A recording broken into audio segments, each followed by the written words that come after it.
اللہ تعالیٰ نے قرآن مجید میں فرمایا کہ وَإِنَّكَ لَعَلَىٰ خُلُقٍ عَظِيمٍ، اے محبوب علیہ السلام بے شک آپ خلق عظیم پر فائز ہیں، ہم نے آپ کو اعلیٰ اخلاق عطا فرمائے۔ اللہ تعالیٰ نے حضور کو جو ظاہری شکل و صورت عطا فرمائی وہ بھی بڑی باکمال عطا فرمائی۔ کچھ چیزیں ایسی ہوتی ہیں جو طبیعت میں، مزاج میں، آنکھوں کو اتنی بھلی لگتی ہیں کہ انسان کی روح میں سما جاتی۔ حضرت عبداللہ ابن عباس رضی اللہ تعالیٰ عنہ ارشاد فرماتے ہیں کہ نبی کریم علیہ السلام اگر کوئی اور معجزہ نہ بھی دکھاتے،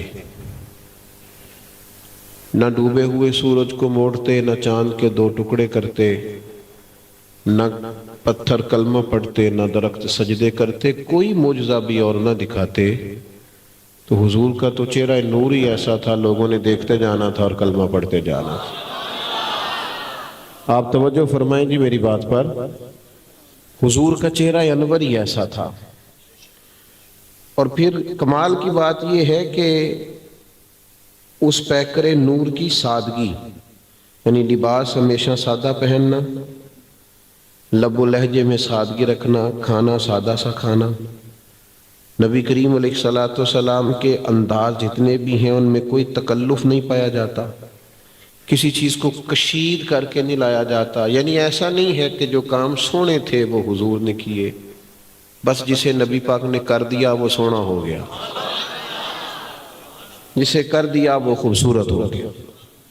اللہ تعالیٰ نے حضور علیہ السلام، حضرت عبداللہ ابن سلام رضی اللہ تعالیٰ عنہ فرماتے ہیں کہ میں تو گفتگو کرنے گیا تھا، میں یہودیوں کا عالم تھا، بہت کچھ جانتا تھا، بہت کچھ سمجھتا تھا، بڑی چیزوں پہ غور کرتا تھا، تو میں تو اس لیے گیا تھا کہ جاؤں گا تو کچھ گفتگو کروں گا، بعض سوالات کھڑے کروں گا، ان کے جواب چاہوں گا، اور پھر کچھ اور سوال کے اندر سے سوال نکالوں گا۔ میں تو مناظرانہ مزاج سے گیا تھا، لیکن جب میں پہنچا تو حضور اونٹنی پر سوار تھے، نظر مبارک جھکی ہوئی تھی، باتیں اتنے دھیمے انداز میں کرتے تھے کہ جملوں کو گنا جا سکتا تھا، گفتگو میں ٹھہراؤ تھا، بلا کی روانی تھی، لہجہ اپنی طرف مائل کرتا تھا، اور گفتگو اس طرح تھی جیسے شگوفے پھوٹتے ہیں، روشنی نکلتی ہے، اور وہ والی روشنی نہیں جو معاذاللہ آنکھوں کو چندھیا جائے، وہ روشنی جو دل میں سما جائے، جو طبیعت کو ٹھنڈی لگے، اس پر کلام کرنے کو جی چاہے۔ صلہ رحمی کے موضوع پر سرکار کچھ باتیں کر رہے تھے، کچھ لوگ بھی ساتھ تھے، ہوتے ہیں نا ساتھ کچھ لوگ نعرے شارے لگانے کو بھی، میرے ساتھ بھی تھے جنہوں نے کہا استاد جی کریں نہ بات، کریں نہ گفتگو، لیکن میں تو چہرہ دیکھتا رہا۔ سودا لینے کے لیے بازار گئے ہم، پر ہاتھ اس کے بکے جس کے خریدار گئے ہم۔ فرماتے میں دیکھتا رہا، کھو سا گیا۔ انہوں نے مجھے کہا کرو کوئی بات، تو میں قریب گیا، اور بات میں نے بھلا کیا کی، میں نے کہا حضور مجھے کلمہ پڑھا دے، میں مسلمان ہونا چاہتا۔ ان کا جو تبصرہ ہے وہ بڑا جاندار ہے۔ یہ جو انسان کے چہرے پر روشنی ہوتی ہے نا، سب لوگوں کا رنگ گورا نہیں ہوتا، لیکن کچھ معنی خیز سے حسن ہوتے ہیں بعض چہروں پر۔ حضور علیہ السلام نے فرمایا جو بندہ رات کو تہجد پڑھے صبح اس کا چہرہ بتاتا ہے اس نے پڑھی ہے۔ فرمایا جسے دیکھ کے اللہ یاد آئے وہ اللہ کا ولی ہے۔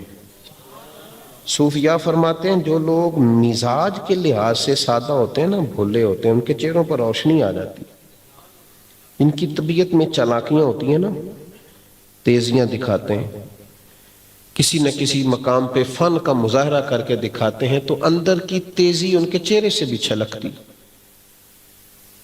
اور جو لوگ اپنی باطنی لحاظ سے اللہ سے جڑے ہوتے ہیں، رنگ زیادہ گورے نہ بھی ہوں، لیکن آپ بعض بزرگوں سے مل کے دیکھیں، یعنی ان کے قریب جائیں تو میں نے اس کو اتنا دیکھا جتنا دیکھا جا سکتا تھا، آخر پھر بھی 2 آنکھیں تھیں، کتنا کو دیکھا جا سکتا تھا۔ نہیں ایسا نہیں ہے کہ انہوں نے کوئی چیز کشید کی ہے، سادہ سا لب و لہجہ ہے اور وہی سادہ سا انداز ہے، وضو ہی تازہ کیا۔ حضرت عبداللہ ابن سلام رضی اللہ تعالیٰ عنہ فرماتے ہیں جب میں مسلمان ہو کر کے لوٹا تو ان لوگوں نے مجھ سے پوچھا، آپ تو گفتگو کرنے گئے تھے، سوال کھڑے کرنا چاہتے تھے، جواب لینا چاہتے، یہ کیا ہوا؟ کوئی اور بات نہیں کی انہوں نے، تعلیمات پر تبصرہ نہیں کیا، حضور جو دستور منشور پیش کرتے ہیں اس پر گفتگو ہی نہیں کی۔ فرمانے لگے یار تم نے کریم کا چہرہ نہیں دیکھا؟ فرمانے لگے مجھے بتاؤ جھوٹوں کے چہرے اس طرح کے ہوتے ہیں؟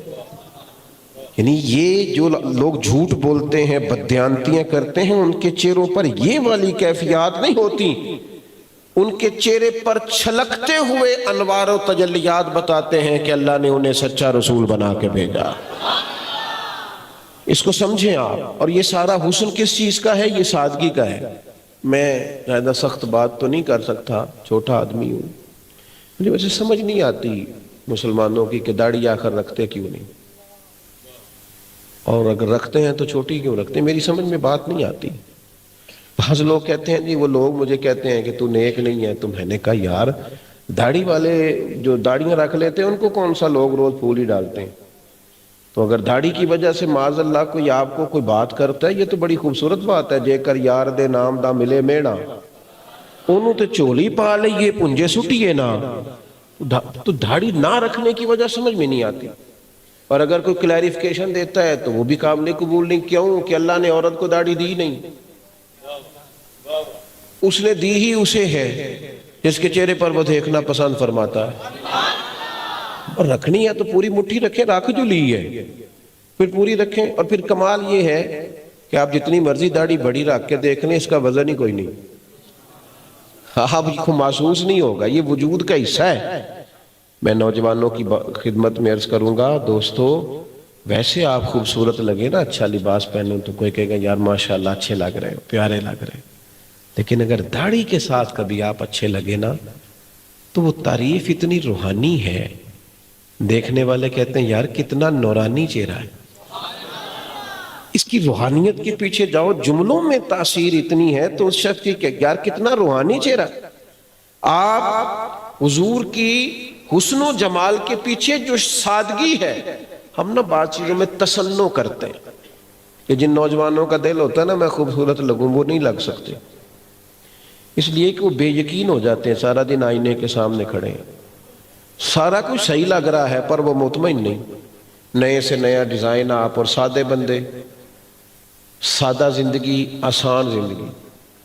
وہ کبھی کبھی صرف سادہ امامہ باندھ کے سادی چادر بھی اوڑھ لیں تو بس دل کرتا ہے کہ کبھی تو نظر ادھر کرے نا تھوڑی دیر، دل کرتا ہے۔ تو میرے عزیز حضور کا حسن و جمال، اس میں جو چیز سب سے زیادہ غالب ہے وہ ہے فطرت کا حسن، سادگی۔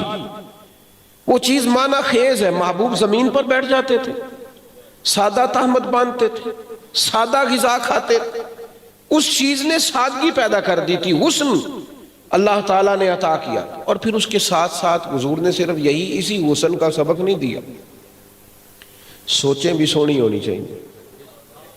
آپ کو پتہ ہے سب سے زیادہ دنیا میں پریشان بندہ کون ہوتا ہے؟ جس کی سوچیں پاک نہیں ہوتی، بدگمانیاں، بری سوچیں۔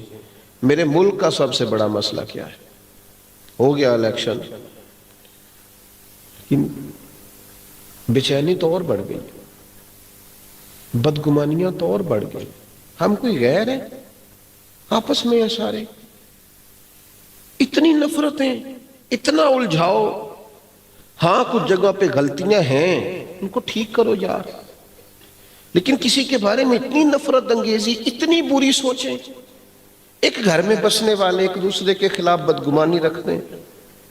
لیڈروں کو اللہ توفیق دے، انہوں نے اپنے ذاتی مفادات کے لیے قوم کو بانٹ اور تقسیم کر کے رکھ دیا، ایک ایک گھر میں کئی کئی پارٹیاں بنا دی۔ خدا کے بندو، باطن کا حسن، سوچوں کی پاکیزگی، اللہ کے محبوب نے فرمایا اچھا سوچنا بھی اچھی عبادت ہے۔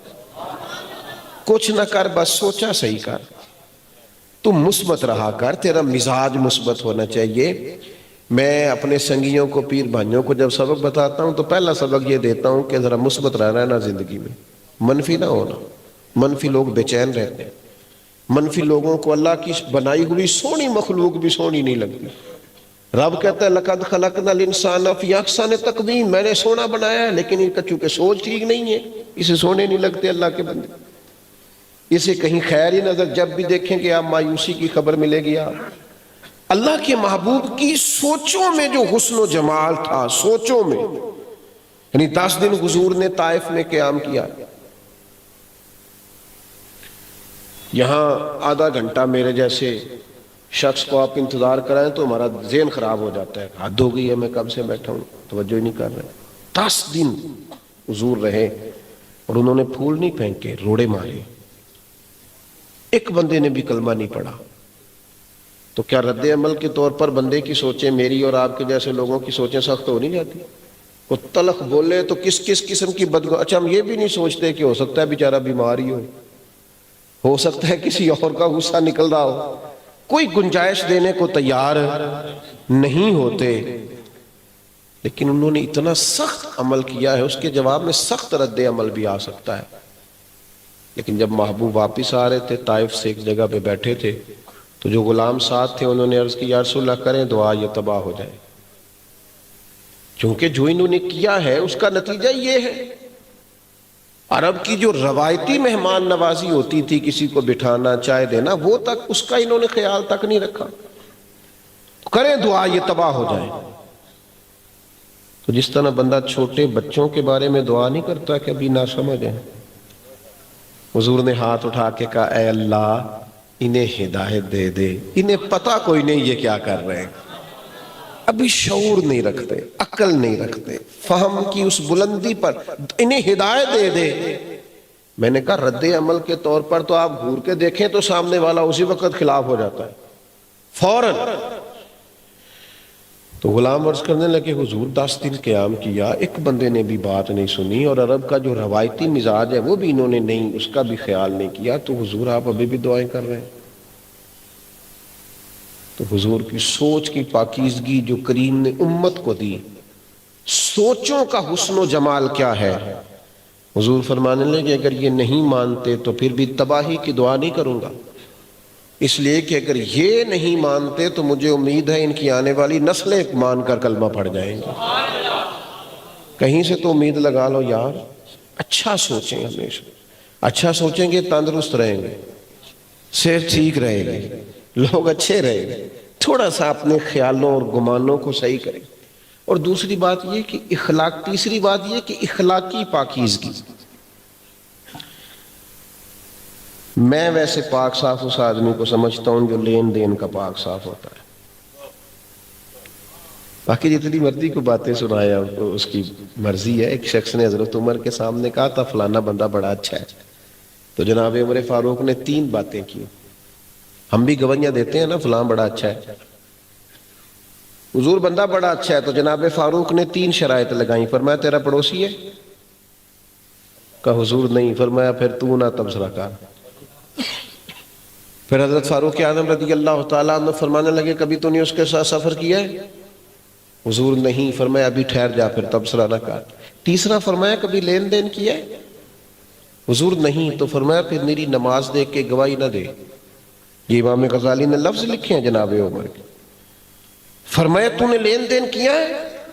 ہمیں تو بھائی خوف آنا چاہیے رات کو کہ یار یہ فلاں آدمی کے 4 پیسے میرے ذمے ہیں، میں فٹافٹ ادا کر دوں، لیکن ہماری طبیعتیں آپ دیکھ لیں، ہمارے پاس دلائل ہیں، دلیلیں ہیں، سارا زمانہ یوں کرتا ہے، سارے زمانے کی بات کرتا ہے، تو سارے زمانے والا نہیں ہے، تو مدینے والے کا غلام ہے، تو اپنا اعزاز سمجھ، اپنے مزاجوں میں، معاملات میں صفائی، پاکیزگی، آپ ان چیزوں کو سمجھیں۔ جب تک یہ پاکیزگی امت کو نصیب نہیں ہوتی، آپ ناراض نہ ہوں تو کرپشن کی بات سیاستدانوں کے حق میں کرنا تو آسان ہے، تو باقی نیچے تک سارے معاملہ ٹھیک ہے؟ بول کے بتاؤ، چونکہ تبصرہ ہی ان پر بنتا ہے، لہذا ان پر تو تبصرہ کیا آسان کام ہے۔ نیچے تک یہ معاملہ ٹھیک ہے؟ اگر ریڑھی والا بھی یہ سلوک کرے کہ دکھانے کو پھل اور لگائے اور دینے کی باری آئے تو کہ میں رلا کے دینے نے، تو اسے کہو بھائی لگانے بھی انجی چاہیے سن تینوں، دکھانے کو تو نے عمدہ لگائے ہیں اور دینے کی باری آئے تو کہتا مکس کر کے دوں گا۔ یہ لہجہ بدلیں، انداز بدلیں۔ جب میرا اور آپ کا عقیدہ یہ ہے کہ رزق اللہ نے دینا ہے تو پھر دھوکہ کس بات کا؟ بددیانتی کا کیا مطلب ہوا؟ پھر گھبرا جانے کا کیا کوئی لے جائے گا؟ بدگمانیاں نہیں، بری سوچیں نہیں، اخلاقی بلندی، کردار کی بلندی، آپ کے لین دین کے معاملات اعلیٰ ہوں، صاف ستھرے ہوں، اس میں پاکیزگی ہو۔ اور پھر اخلاقی بلندی ہمارے ہاں بعض لوگوں نے سمجھ لیا میٹھا بولتے رہو باقی جو مرضی کرتے رہو۔ میرے عزیز، آپ کے اخلاق کا کمال یہ ہے کہ آپ زندگی میں سچ بولیں، کسی کا بھلا کرنے کی کوشش کریں، خیر خواہی کرنا سب سے بڑی اخلاقی بلندی ہے۔ مفاد پرستی ہمارے ملک میں پھیلائی گئی ہے، ہمیں مفاد پرست بنایا گیا۔ ہم بڑی اچھی جگہیں، خیر والی جگہوں پہ بھی ذاتی مفادات کے لیے وابستہ ہو جاتے ہیں، اور مفادات کی جنگ میں انسان کی ذات بچتی ہے، نظریات نہیں بچتے۔ آپ دیکھ لیں صحابہ نے نظریات بچائے، جو 14 صحابہ بدر میں شہید ہوئے تھے ان کے نام آتے ہیں آپ کو؟ جو 70 احد میں شہید ہوئے تھے، بہت سارے لوگوں کو نہیں آتے، ان کے نام تو نہیں آتے پر ان کا کام تو سب کو پتا ہے نا کیا تھا۔ انہوں نے ذاتیں نہیں بنائی، کام بنایا ہے۔ کام موجود ہے نا آج بھی دھرتی، جس دین کی بنیادوں میں انہوں نے خون دیا تھا اس دین کا جھنڈا سر بلند ہے نا۔ میرے عزیز، خیر خواہی کریں آپ، مزاج اثار والا۔ ہمیں مفاد پرست بنایا گیا، کہیں کوئی کام بھی ہوتا ہے تو لوگ پہلے دیکھتے ہیں میرا کیا فائدہ ہوگا، مجھے کیا ملے گا۔ مومن کی تو یہ شان نہیں، مومن کا تو یہ مزاج ہی نہیں۔ اس لیے کہ دین کا فلسفہ مختصر ترین الفاظ میں حضور نے بیان کیا۔ حضرت تمیم داری رضی اللہ تعالیٰ عنہ نے پوچھا حضور دین کیا ہے؟ دین کا مختصر ترین فلسفہ حضور نے ایک جملے میں بیان کیا، فرمایا دین سارا ہی خیر خواہی کا نام ہے۔ الدین النصیحہ، دین سارا خیر خواہی، کسی کا بھلا کرو اسی کا نام دین ہے، کسی کا فائدہ کر دو اسی کا نام، کسی کو نواز دو، کوئی تمہاری وجہ سے سکون کی نیند سو جائے، یہی دین ہے۔ لیکن ساری زندگی صبح سے شام تک صرف بعض لوگوں کا خیال ہوتا ہے کہ میں دوسروں کے بچوں کا رزق چھین کے اپنے بچوں کو دوں گا تو یہ قابل ہو جائیں گے۔ یہ کیسے ہو سکتا ہے؟ تو نہیں ہو سکتا۔ کسی کے گھر کا سکون چھین کے آپ اپنے گھر میں لے آئیں اور پھر آپ رات کو سکون سے سوئیں، یہ کیسے ہو سکتا ہے؟ جو کسی شخص کے لیے گھڑا کھودے وہ بچ جائے، یہ کیسے ممکن ہے؟ وَمَا أَصَابَكُم مِّن مُّصِيبَةٍ فَبِمَا كَسَبَتْ أَيْدِيكُمْ وَيَعْفُو عَن كَثِيرٍ۔ اللہ فرماتے ہیں تم پر جو مصیبتیں آتی ہیں تمہارے ہاتھوں کے کرتوتوں کی وجہ سے آتی ہیں، بہت ساری چیزیں تو میں معاف کر دیتا ہوں، بہت ساری تو ویسے ہی معاف ہو جاتی ہیں، کثیر تعداد۔ عزیز بھائی، خیر خواہی، کسی کا بھلا، کسی کا فائدہ آپ کا مزاج ہو۔ کہاں ہے وہ مسلمان جو کسی کے گھر کا روز خرچ دیتے تھے لیکن 40 سال اس غریب کو پتہ نہیں ہوتا تھا مجھے کون پال رہا؟ وہ کہاں چلے گئے مومن جو لوگوں کی بچیاں؟ امام احمد بن حنبل ایک یہودی تھا، اس کی بچار اور ایسا غیر مسلم جو دین کی طرف مائل ہو رہا، اس کے ساتھ حسن سلوک کرنا چاہیے۔ اس کی 4 بچیاں تھیں، وہ معذور ہو گیا تو امام صاحب چپ کے کھانا دیتے تھے اس کے گھر میں، بچیوں کا خرچہ دیتے۔ جس دن انتقال ہوا نا، جامع مسجد میں مسلمانوں کے امام کا انتقال ہوا، وہ رو پڑا، کہنے لگے یار میرا بھی تو نام لو نا، وہ تو میرے بھی امام تھے، میری بھی تو بیٹیاں روز انہی کے لیے دعا مانگتی۔ جب جنازہ مسلمانوں کے امام کا اتنے بجے جنازہ اٹھے گا، اس نے کہا یار بدل اعلان، میرا بھی ذکر کر۔ اور جب وہ اٹھے جنازہ لے کے لوگ، تو وہ بھی معذور آدمی ساتھ ہو لیا۔ لوگوں نے کہا پیچھے ہٹ جا، تیرا کیا لینا دینا؟ کہنے لگا آج میں نیرا جنازہ پڑھنے نہیں آیا، کلمہ بھی پڑھنے آیا۔ کہا کیا مطلب؟ کہنے لگے اگر مسلمانوں کے ایک امام کی یہ شان ہے تو امام الانبیاء کا کیا مقام ہوگا؟ آپ کا اخلاقی رویہ، آپ کا لہجہ، آپ کا انداز، آپ کا خیر خواہی کرنا، یہی تو بھائی یاد رہتا ہے۔ دعائیں خرید نہیں کرنی، کام ایسے کر کے جاؤ کہ پیچھے دعائیں نکل جائیں۔ پیچھے کوئی ہو۔ ایک دانشور سکول چلاتے تھے، درویش آدمی تھے، سکول چلاتے تھے، تو کلرک کے پاس لوگ آتے، اتنی فیس ہے، تو وہ کہتے ہمیں ان سے ملا دیں، تو ان کے پاس چلے جاتے، کہتے جناب وہ ہم فیس نہیں دے سکتے۔ وہ کہتے اچھا ان کی فیس معاف کر دو۔ معاف کر دیے۔ اب ایک بندہ اور آ گیا، لوگوں کو پتہ چل گیا کہ ڈائریکٹ ملے نا صاحب سے تو یہ معاف کر دیتے ہیں۔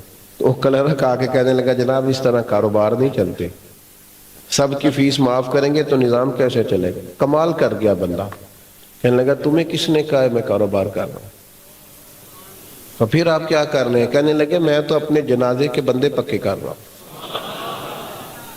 اپنے جنازے کے بندے پکے کر رہا ہوں کہ یہ پکے ہوں، جب میرا جنازہ اٹھے تو انہیں پتہ چلے کوئی گیا ہے، ان کو پتہ چلے کہ کوئی تھا جس نے نیکی کی تھی۔ جنازے کے بندے پکے کر رہا ہوں۔ ہم نے ساری زندگی ووٹوں کے لیے بندے پکے کیے، کچھ جنازوں کے بھی پکے کر لو، پھر تمہیں کہنا نہ پڑے دعا کرنا، وہ خود قبروں پہ کھڑے ہوں اور ان کے آنسو کا وضو ہو، اور پھر وہ جو دعائیں کریں وہ قبول ہی قبول ہے، اللہ کی رحمت سے قبول ہیں، اس کے فضل سے قبول ہیں۔ بس بات سمیٹنے لگا ہوں، ایک بات اور کرنی ہے،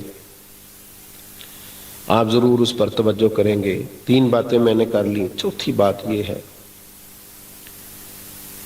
کہ زندگی میں نتیجے اپنی مرضی کے مانگنے چھوڑ دیں۔ ہم مسلمان ہیں، عقیدہ توحید یہ ہے کہ عمل کرو، نتیجہ اللہ پہ چھوڑ دو، محنت پوری کرو، اسباب پورے جمع کرو۔ ہمیں زیادہ بے چین اس بات نے کیا ہے کہ ہم چاہتے ہیں میں نے جو کیا تھا وہ نتیجہ میری مرضی کا کیوں نہیں آیا۔ اعلیٰ اخلاقی رویہ یہ ہے کہ بندہ ساری محنت کر کے نہ پھر اجر و ثواب اپنے خدا کی رحمت پہ چھوڑ دے۔ یہ جو شام کو نتیجہ مانگتے ہو نا میری مرضی کا نتیجہ نکلے، یہ بات ٹھیک ہے، اللہ کے جتنے نبی بھی دنیا میں آئے سارے کامیاب ہو کے گئے۔ حضرت نوح علیہ السلام کی 950 سال کی تبلیغ ہے، تھوڑے سے لوگوں نے کلمہ پڑھا، وہ کامیاب گئے، لاکھوں کا مجمع ان کے پیچھے نہیں چلا، تھوڑے لوگوں نے کلمہ پڑھا۔ انبیاء کرام علیہ السلام کا طرز تبلیغ یہ ہے کہ انہوں نے جد و جہد کی، جافشانی سے کام کیا، لیکن تھوڑے لوگ آئے، سارے نہیں آئے ان کی طرف، وہ کامیاب گئے۔ ان کی زندگی کا حسن یہ تھا کہ وہ کامیاب گئے۔ کیوں؟ اس لیے کہ جو کام اللہ نے ان کے ذمہ لگایا تھا وہ کام انہوں نے پوری محنت سے کیا۔ جس ڈیوٹی سے وہ حضرت علامہ نیازی صاحب رحمۃ اللہ علیہ کسی ذریعے سے رسائی ہوئی، حضور کی بارگاہ کا کوئی بندہ مقبول تھا، اس کی خدمت میں انہوں نے پیغام دیا کہ بڑی دیر سے محنت کر رہے ہیں پر نظام نہیں نافذ ہوتا، تو کہتے ہیں مجھے محبوب کا پیغام اس بزرگ کی رستے ملا، سرکار نے فرمایا تمہارے ذمہ کام کرنا ہے، تم کام کرو۔ ہمارا یہ مسئلہ ہے کہ ہم چاہتے ہیں میں نے کیا تھا، شام نتیجہ کیوں نہیں میری مرضی کا۔ اور بہت سارے لوگ، ایک دفعہ مجھ سے بھی ایک صاحب کہنے لگے سالوں گزر گئے آپ کو تبلیغ کرتے، نتیجہ کیا نکلا؟ میں نے کہا میں نے تو بڑے نتیجے دیکھے، آپ نے پتہ نہیں کیوں نہیں دیکھا۔ میں نے بڑے نتیجے، ایسے ایسے نوجوان دیکھے میں نے، اور اس رنگ میں دیکھے، طبیعتیں بدلی دیکھی، کیفیات ان کی تبدیل ہوئی دیکھی، اللہ نے کی ہے۔ لیکن یہ کہ آپ اللہ رسول کی بات کسی کو سناتے ہیں تو بے اثر تھوڑی جاتی ہے، ہماری تو ہے ہی نہیں بات، یہ اللہ رسول کی ہے۔ لیکن دوسرا میں نے کہا کہ جس طرح آپ کہہ رہے ہیں نا انقلاب آ جائے، ہمارے ذمہ اذان دینا ہے اور مسجد کھولنا ہے، نمازی تو اللہ بھیجتا ہے، ہمیں یہ حکم ہی نہیں ہے کہ بندوق لے کے لوگوں کو گھر سے لے کے آئے۔ ہم نے اذان پڑھنی ہے وقت پر، مسجد کھولنی ہے، بولیے تو بندے بھی انشاءاللہ آ ہی جائیں گے، اور آ جایا کرتے ہیں۔ آپ اتنی بڑی تعداد میں آ گئے ہیں نا بارش میں، یہ بھی تو انقلاب ہی ہے نا۔ اتنی بڑی تعداد میں آپ آ گئے. تو عزیز اپنی زندگی میں نتائج کا جو معیار ہے اس کو بدل دو. اپنی طبیعت اس طرح کی بناؤ کہ اللہ کے حوالے ہے سارا کچھ. آپ ایک دفعہ اس کے حوالے کر کے تو دیکھو. وَمَن يَتَوَكَّلْ عَلَى اللَّهِ فَهُوَ حَسْبُهُ. وہ فرماتا ہے جو مجھ پہ بھروسہ کرے گا میں اس کے لیے کافی ہو جاؤں گا. کفایت کرے گی میری رحمت اس کی، پھر وہ پریشان مجبور نہیں ہوگا. تو اللہ کی ذات پر چھوڑ دیں زیادہ تر چیزوں. سب سے پہلی گزارش یہ ہے کہ زندگی کو سادہ کریں. سرکار کے حسن و جمال کی خیرات ملے گی انشاءاللہ. تکلفات ہمارے ہاں یہ مسئلہ ہے کہ ہم غریب ملک میں رہتے ہیں، لیکن حال ہمارا یہ ہے کہ نئے ماڈل کا موبائل شارٹ ہو جاتا ہے مارکیٹ میں. گاڑی ذرا نئے پہلے سال میں اگلے سال کا نمبر پہلے سال میں لینے کے لیے لاکھوں روپیہ دینا مسئلہ ہی کوئی نہیں. یہ کیا ہے؟ کوئی بیماری ہے؟ اتنے سارے غریب لوگ ہیں، روٹی نہیں مل رہی اور آپ کیا کر رہے ہیں؟ معیار کیا ہے؟ میں ڈھیر سارے ایسے یتیم بچوں کو جانتا ہوں جو مزدوریاں کرتے ہیں. کوشش کر رہے ہیں ایسے لوگوں کو اداروں کی طرف لانے کی، لیکن ہمارے وسائل ہی کسی اور جگہ پہ لگتے ہیں، معیار ہی اور ہے. ہم کچھ ایسی چیزیں اب وہ کبھی ہوتا تھا کپڑوں کو پیبند لگتے تھے، اب کہاں کپڑے پرانے ہوتے، اب تو ڈیزائن بدل جاتا ہے. اب تو گھر والے کہتے ہیں پچھلی تقریب تے یہی پایا سی ہوں بھی یہی پا کے جا. اس کو کیا ہو گیا ہے؟ کیا ہو گیا اس کو؟ سادہ طرز زندگی مہربانی کریں. سادہ من چاہی زندگی تو جنت میں ملے گی. من چاہیے، یہاں رب چاہی زندگی جیو. دوسری بات یہ ہے کہ سوچوں کی پاکیزگی. میرا دل کرتا ہے میں ہر روز اسی پر تقریر کروں کہ سوچے پاک ہو، سوچے صاف ہو، آپ کا لہجہ عمدہ. اور تیسری بات مزاج خیر خواہی والا. کسی کا نفع کریں، کسی کا بھلا کریں. کسی کو کچھ نہیں دے سکتے تو اچھا مشورہ ہی دیں. کسی بے چین کو تسلی دیں.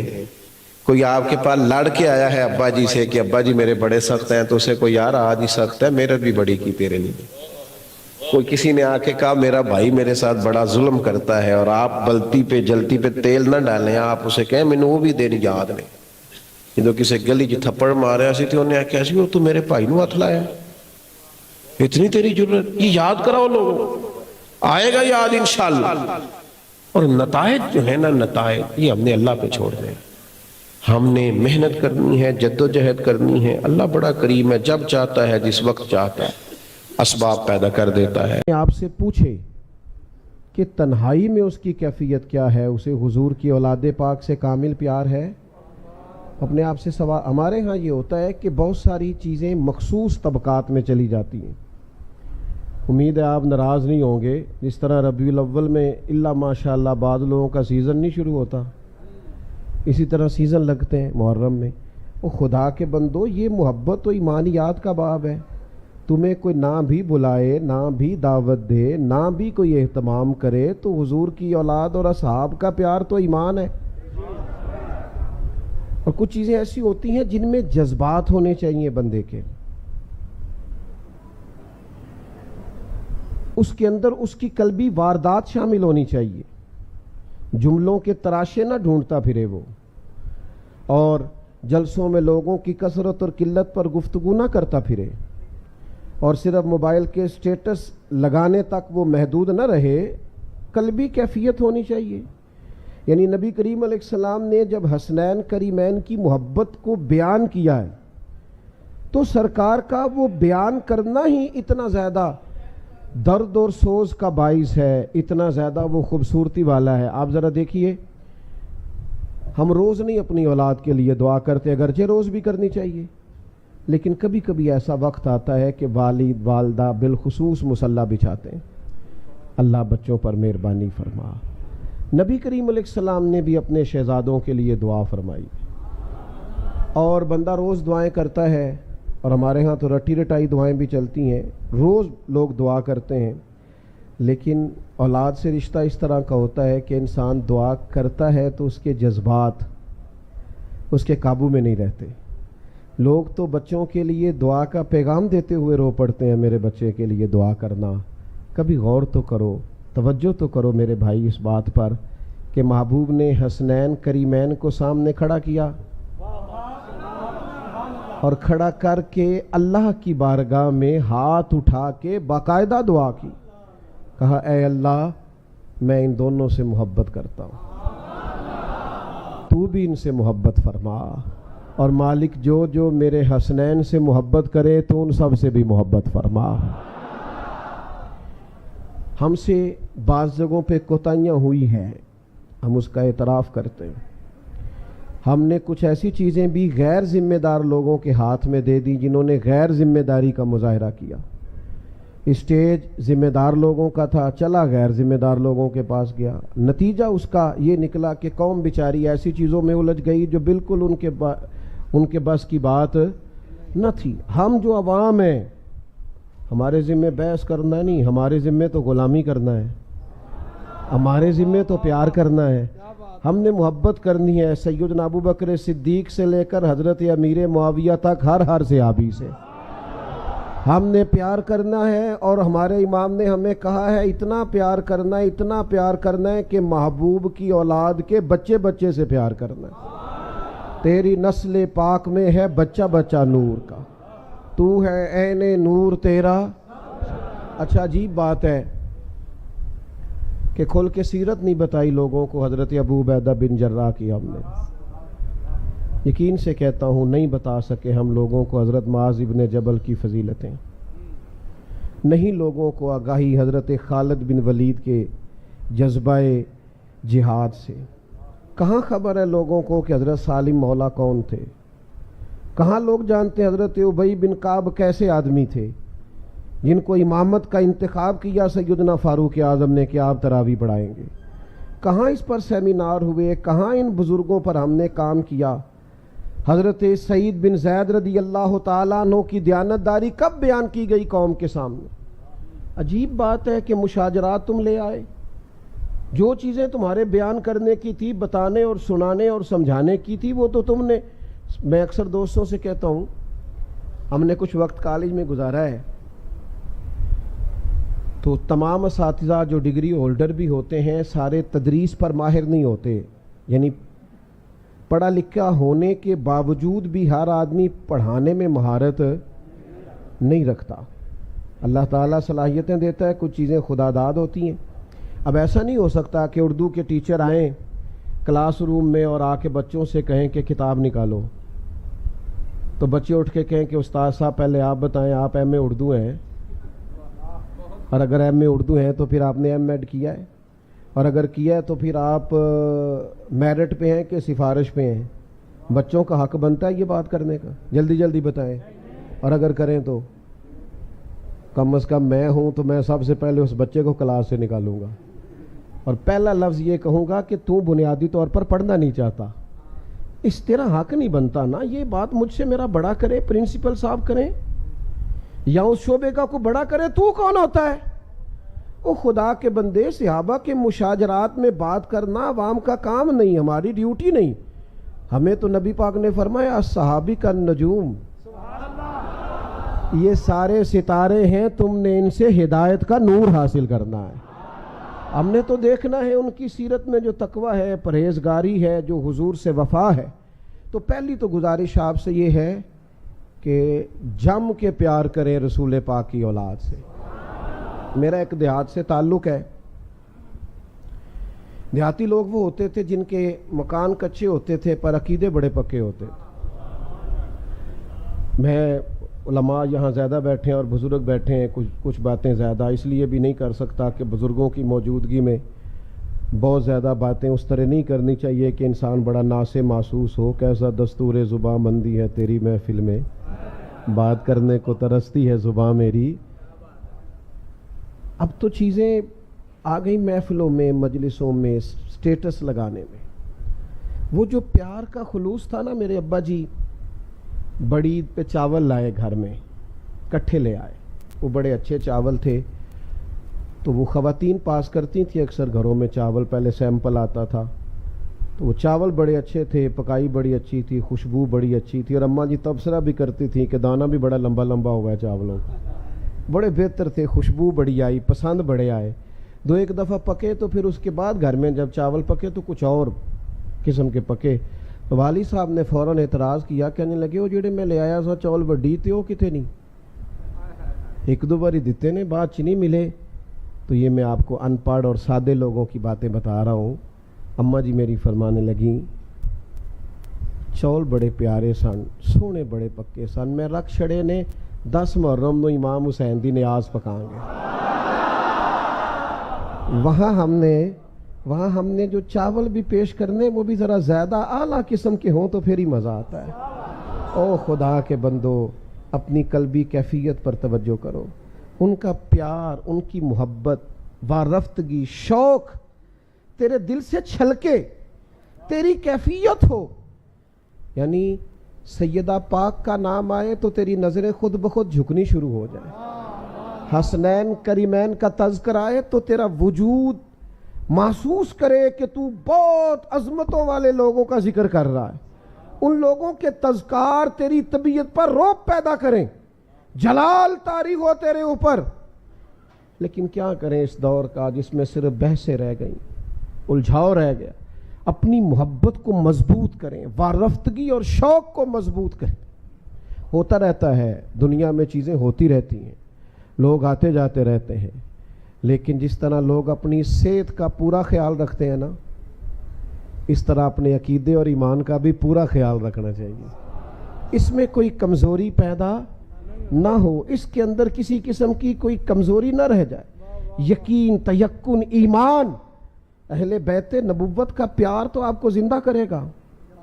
حسنین کی محبت تو کھڑا ہونا سکھائے گی. چھوٹی چھوٹی باتوں پہ بلیک میل ہونے والی قوم, ذرا ذرا سی بات پر ہاتھ پیر پھول جانا, ذرا ذرا سی باتوں پر گھبرا جانا, اور ذرا ذرا سی بات ہونا تو الجھی ٹوٹی ٹوٹی باتیں کرنا, رات بھر نیند نہ آنا. حسنین کریمین سے پیار کرو, جینے کا سلیقہ آئے گا, ڈٹ کر زندگی گزارنے کا سلیقہ نصیب ہوگا. جو چیزیں انسان کو پورے طور پر کمزور کرتی ہیں اور اس کے اندر جو چیزیں کمزوری لاتی ہیں وہ ساری تو کربلا میں موجود تھیں. خود محبوب کریم علیہ السلام کا فرمان ہے, اولاد آدمی کو کمزور کر دیتی ہے. اپنی تکلیف لوگ سہ لیتے ہیں, بچوں کی نہیں سہی جاتی. اور جب آدمی پردیس میں ہوتا ہے, میں نے تو دیکھا ہے لوگ پاسپورٹ سنبھال کے رکھتے ہیں کہ مجھے واپس لوٹنا ہے. لوگ خیال کرتے ہیں کہ یہ میرا اپنا علاقہ نہیں, کہیں مشکلات نہ آ جائیں, میں کہیں اور ہوں. لوگ بڑی توجہ کرتے ہیں, کاغذات سمیٹتے ہیں. پردیس بھی ہے, اور انشاءاللہ پردیسی کوئی بھی نہ تھی وے, اور پھر بچوں کا ساتھ بھی ہے, پھر بھوک اور پیاس بھی ہے, پھر شدت کی گرمی بھی ہے. لیکن کمال ہے نا حسین ابن علی کا. کمزور پڑ جانے والوں, اور ذرا ذرا سی بات پہ غربت کے رونا, اور جب بھی ڈسکس کرنا اپنے آپ کو مظلوم ثابت کرنا. اس طرح بھی قومیں کبھی کھڑی ہوتی ہیں. حضرت سیدنا امام علی مقام اتنے سارے لوگوں کی شہادتوں کے بعد بھی جب میدان میں نکلے تو پوری ساج دھج سے, یعنی امامہ باندھ کے, یعنی لباس زیب تن کر کے, یعنی تلوار تھام کے, اور جب وہ گھوڑے پہ آئے ہیں تو ان کا باکپن اسی عروج پہ تھا جو رنگ میدانوں میں رسول پاک نے اپنے صحابہ کو سکھایا تھا. تیسری گزارش آپ کی خدمت میں یہ کریں, ایک تو ان سے پیار کریں, دوسرا ان سے جینا سیکھیں. تیسری بات یہ ہے کہ انقلاب سویرے نہیں آ جایا کرتا. حالات صبح محنت کر کے شام کو بدل نہیں جاتے. یہ جو ہمارے نوجوان بڑی جلدی نتیجہ مانگتے ہیں نا, فٹافٹ ٹھیک ہونا چاہیے. اور چونکہ ہمارا تو صوفیاء سے تعلق ہے نا, تو وہ جو آدمی پورا 6 مہینے نمازیں پڑھ لیتا ہے نا جماعت سے, پھر وہ ولایت بھی تلاش کرنے لگ جاتا ہے. وہ کہتے ہیں اتنی ساری تسبیحات تو پڑھ لی ہیں, تو ابھی تک میرے اوپر بڑی ساری چیزیں منکشف کیوں نہیں ہوئی, راز کیوں نہیں کھلے. او بھائی ادھر دیکھیں میری طرف, جتنے انبیاء دنیا میں آئے سارے کامیاب ہو کے گئے, سارے انبیاء. لیکن کسی کا کلمہ 100 لوگوں نے پڑھا ہے, کسی کا 150 لوگوں نے پڑھا ہے. نبی کامیاب گئے اس لیے کہ جو ڈیوٹی اللہ نے لگائی تھی وہ ڈیوٹی انہوں نے پوری سر انجام دی. ڈیوٹی کرنا ذمہ داری ہے, رزلٹ نہ اپنی مرضی کا مانگیں.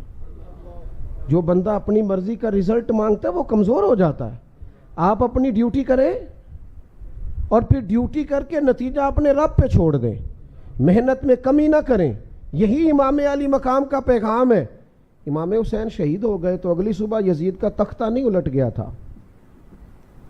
امام علی مقام کی شہادت کے تیسرے دن حکومت نہیں ٹوٹی تھی.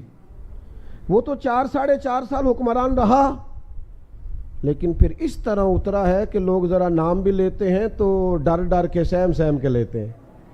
پھر اس طرح اترا ہے کہ وہ ہمیشہ کے لیے اتر گیا. نظریے غالب آیا کرتے ہیں. کچھ وقت کے لیے بعض اوقات کچھ لوگوں کا غلبہ ہوتا ہے, لیکن ہمیشہ کے لیے غالب سچ اور حق رہتا ہے. سیدنا امام حسین رضی اللہ تعالیٰ عنہ نے شہادت دی, لیکن وقتی طور پر وہ حکمران رہا, پر قیامت تک جو حکومت ملی ہے وہ حسین ابن علی کو ملی ہے اور آپ ہی کی حکومت رہے گی. لوگ کئی دفعہ سوال پوچھتے ہیں, اتنی مسجدیں ہیں جی ملک میں, اتنے لوگ تبلیغ کرنے والے ہیں جی, اتنے لوگ ہیں جی, اتنا کام ہو رہا ہے, اتنی مساجد ہیں, اتنے مدرسے ہیں, انقلاب کیوں نہیں آ رہا؟ تو میں کہا کرتا ہوں آپ نے گن کے بتایا نا ماشاءاللہ کافی ہیں, تو یہ بھی تو انقلاب ہی ہے نا. یہ اتنے لوگ آپ کو نظر آتے ہیں.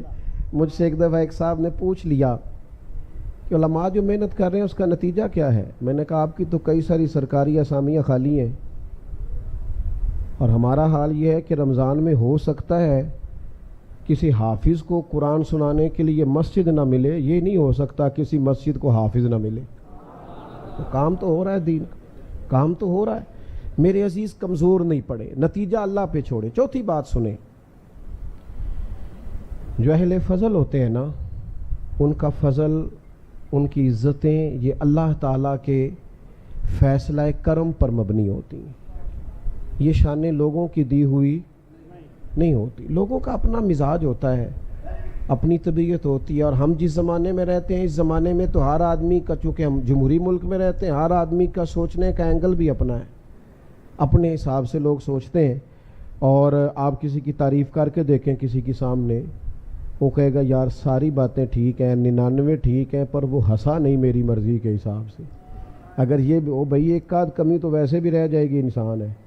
ہمارا مزاج ہوتا ہے. یہ مت سمجھا کریں کبھی بھی کہ غلبہ ادھر زیادہ ہو گیا ہے, کثرت ادھر. ہمیشہ کثرت صداقت کی دلیل نہیں ہوتی. اس کو اچھی طرح سمجھ لیں. اللہ تعالیٰ جن لوگوں کو اپنے فضل سے بلندیاں عطا کرتا ہے وہ بہرحال ہمیشہ بلند رہتے ہیں. اہل فضل کی قدر اپنے دلوں میں ہمیشہ قائم رکھیں. حضرت امام علی مقام رضی اللہ تعالیٰ عنہ کے بعد کتنے حکمران آئے؟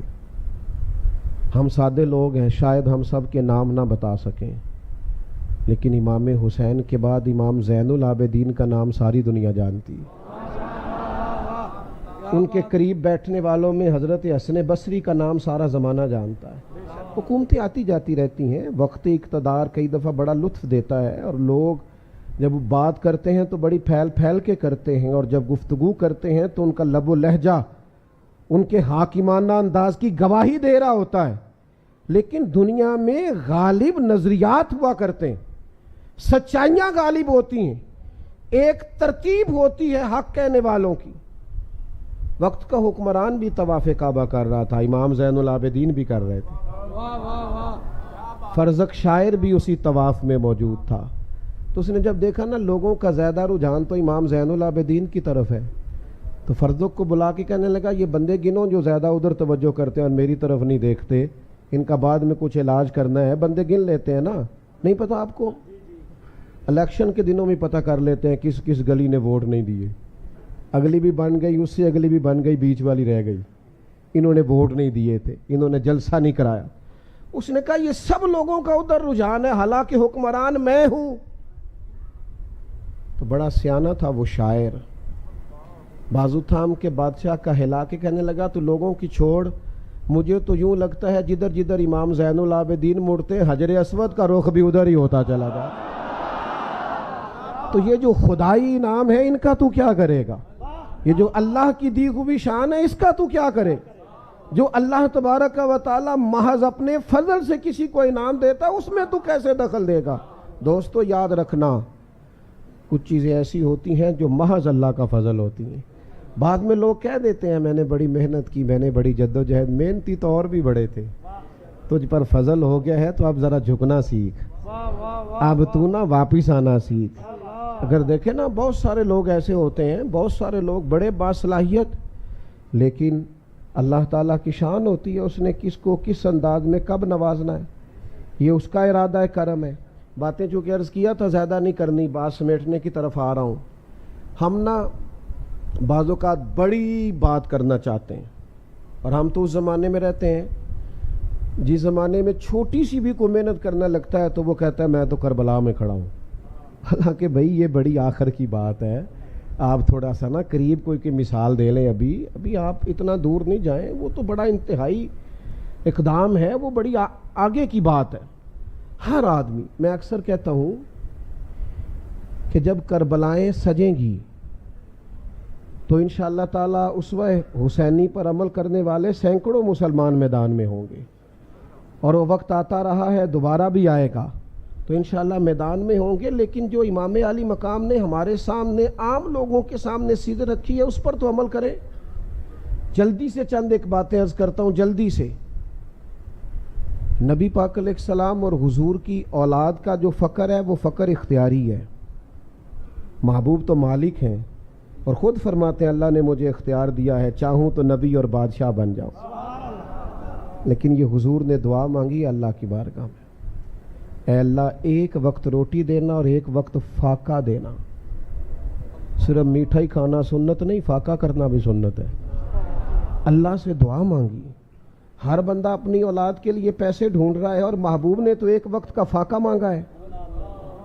یہ بھی تو ذرا دیکھیں نا, اس پر بھی تو ذرا غور کریں نا میرے عزیز. لوگ کہتے ہیں جناب 3 دن تک بھوکے پیاسے رہے, یہ کیسے ہو سکتا ہے؟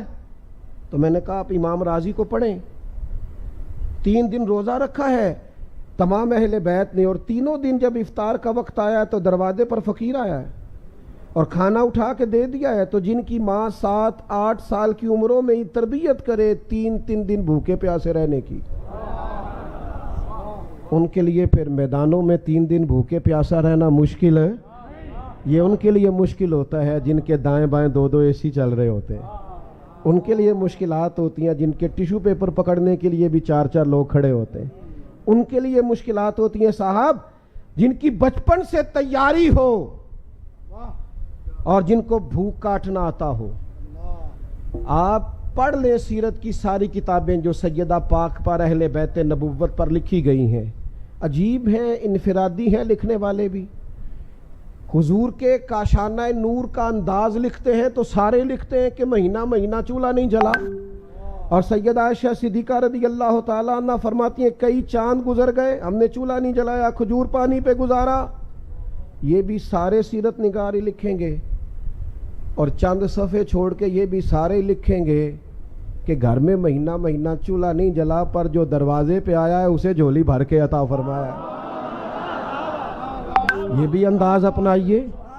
ہمارے پاس جو ہے وہ صرف ہمارے لیے ہے, حالانکہ نبی کریم نے فرمایا 2 کا کھانا ہے تو 3 کھا لو, 3 کا ہے تو 4 کھا لو. صرف حکمرانوں کا رونا روئیں کہ وہ غریب کی مدد نہیں کرتے.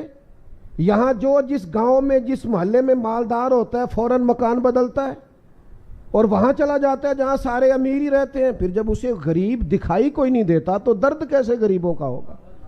میرے عزیز یہ اہل بیت نبوت سے سیکھیں, سادگی میں رہنا, تھوڑے پہ گزارا کرنا, اور اس کے باوجود اللہ کے بندوں کو دینا.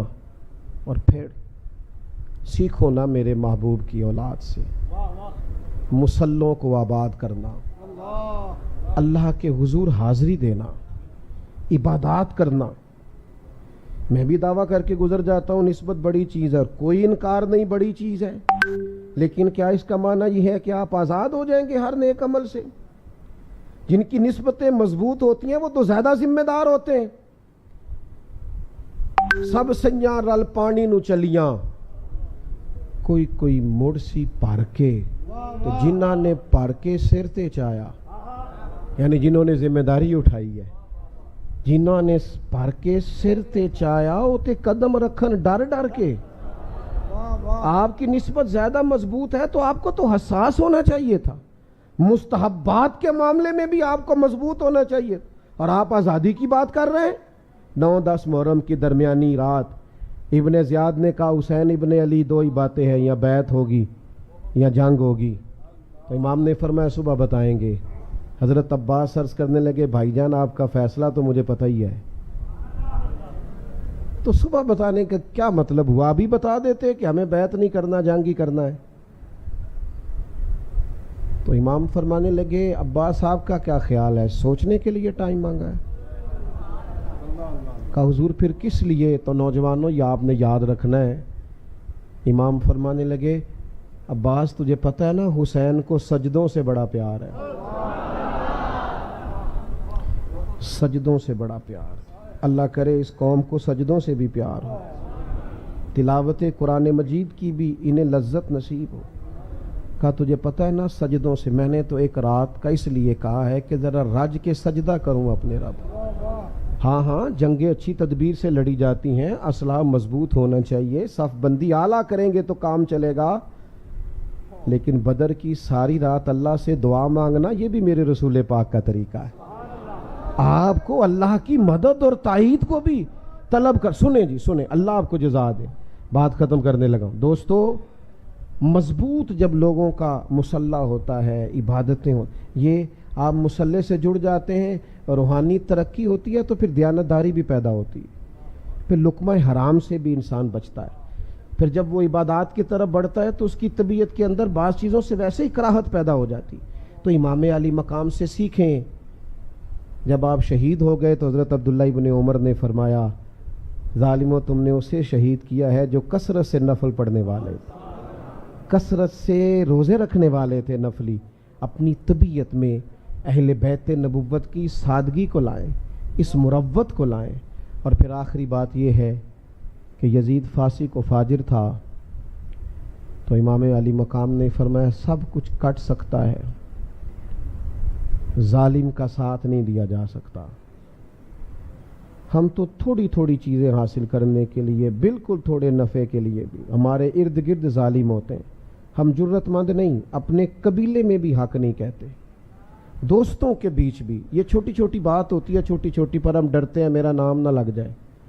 وہ ایک دوستوں میں فیملی میں ایک جگہ ایک بچے کو آپریشن تھا، کچھ مشورہ دے رہے تھے نہیں کرانا، کچھ دے رہے تھے کرانا ہے، تو ایک صاحب میرے کان میں کہنے لگے میں میڈیکل سے، رکیں جی بات سنیں، ایک دوست میرے کان میں کہنے لگے میڈیکل سے وابستہ ہونا آپریشن ہی ہے، تو میں نے کہا مشورہ کیوں نہیں دیتے؟ کہنے لگے پھر میرا نام نہ لگ جائے، اور میں نے کہا یار تو میرا نام لے دے۔ کیا مطلب؟ حدیث پاک میں موجود ہے، سرور کائنات علیہ السلام نے فرمایا ہے اللہ تعالیٰ قیامت کے دن ایک شخص سے کہے گا فلاں جگہ حق بات کہنی تھی تو نے کیوں نہیں کہی؟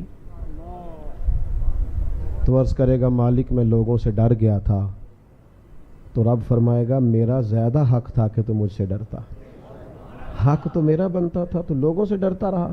میرے عزیز سب سے پہلے گھر سے بات شروع کریں، گھر میں تو خیر کہنا شروع کریں، حق کہنا شروع کریں، قبیلے میں تو کہنا شروع کریں، اپنے دوستوں کی محفل میں تو آپ اس بات کا اعادہ کریں کہ یہ ٹھیک ہے یہ غلط ہے۔ ہم تو صرف چاہتے ہیں کہ ہم گڈ بک میں رہیں ساری دنیا کی، حالانکہ یجاہدون فی سبیل اللہ ولا یخافون لومۃ لائم ذالک فضل اللہ یؤتیہ من یشاء۔ اللہ کے بندے پرواہ نہیں کرتے اگر لوگ ان کی ملامت بھی کریں، وہ اللہ کے راستے میں جہاد کرتے رہتے ہیں۔ یہ جو وہ پرواہ نہیں کرتے یہ ان پر اللہ کا فضل ہے، اور اللہ یہ فضل جسے چاہتا ہے اسے عطا کرتا ہے۔ دعا ہے اللہ تعالی رضوی صاحب کی والدہ مرحومہ کے حق میں فرمایا جو ان کے ساتھ ہے نا وہ کافروں پر سخت ہیں پر آپس میں بڑے مہربان ہیں۔ قرآن مجید فرماتا ہے وہ آپس میں نرم دل ہیں، رحم کرنے والے ہیں۔ تو میرا خیال ہے تاریخ جاننے سے بہتر اللہ کا قرآن پڑھنا نہیں۔ جب اللہ کا قرآن فرماتا ہے کہ رحماء بینہم، وہ آپس میں بڑے مہربان ہیں، کتاب کو تھامو۔ اور قرآن مجید کی جو نص ہے وہ ہمارے لیے زیادہ درجہ رکھتی ہے اس لحاظ سے بھی کہ قرآن مجید اللہ تبارک و تعالیٰ کی وہ لا ریب کتاب ہے کہ بہرحال جس کا پڑھنا اور سمجھنا مسلمان کے لیے زیادہ ضروری ہے۔